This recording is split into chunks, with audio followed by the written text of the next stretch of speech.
All right, so here we have the cube root of x to the power of 5, and we want to simplify this. So in this situation, we are going to be using the fractional exponent property. And so basically, according to the fractional exponent property, we're going to take our base, which is x, and we're going to raise it to the power of 5 over 3. So basically, we take the index, and that becomes our denominator, and then we take the exponent under the radical, and that becomes our numerator when we rewrite this in fraction form as our exponent. So I have a video on all of the laws and rules of exponents on my page. I will link that in the description below for you to check out. Now we are not quite done yet. Now, if our goal was to just rewrite this expression in a fractional exponent form, then we're good. But we want to fully simplify this. And so what we're going to do now is take this and simplify that even further. So we have, and I'm going to write that down here. So x to the power of 5 thirds. X to the power of 5 thirds. So as you can see here, this is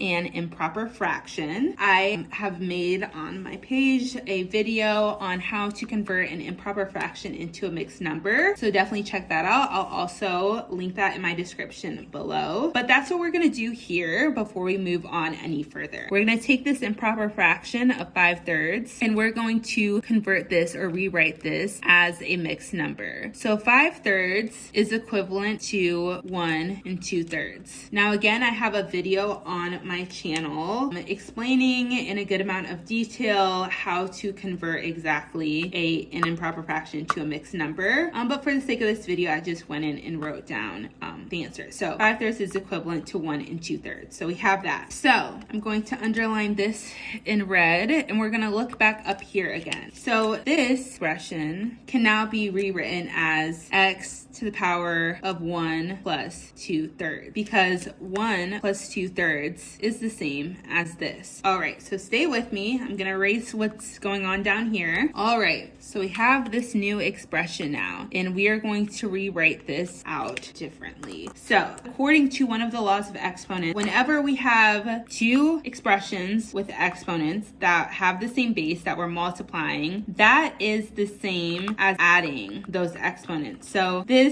all these terms we have here, from what's up here to what's up here to what's down here, it's all equivalent. So this, if we were to condense this, would just give us the same thing right here, which would then just give us this if we were to convert it back into an improper fraction. So we have that. And so now what we want to do, going back to our initial problem where we have the cube root of x5, we want to simplify this radical, but we don't want to necessarily rewrite this in fractional form. We just want to simplify it in a different way. So what we're going to do is we're going to go back and incorporate this whole radical situation. Now this x to the power of 1, it's really just x. So we're going to leave that as it is by itself. We don't need to write in that 1. We already know it's there. We just wrote it for the purpose of understanding what was going on up here. Now we are multiplying this by x to the power of 2 thirds. So again, we are going to be using the fractional exponent property and going in reverse. So x is our base, and if we were to go back and rewrite this in radical form, our denominator is our radicand, like we had up here with these two terms, and our 2 goes inside the radical. And so I'm going to do another arrow. We have 3, or the cube root of x to the power of 5. That is equivalent to what we have here, which is x times the cube root of x squared. So this right here is our final answer. So this specific radical is an example of one that's actually going to be implemented into one of my other videos that I'm doing with a larger radical expression. So definitely stay tuned. But anyway, I hope that helped. Thanks so much for watching. Wait, before you leave, go ahead and check out these lessons up above. You can watch this lesson, or you can watch that one, or you can watch both. Oh, and while you're at it, please do me a huge favor and subscribe to my YouTube channel. You can do so by clicking out of this video and hitting the subscribe button. Thank you so much. Bye.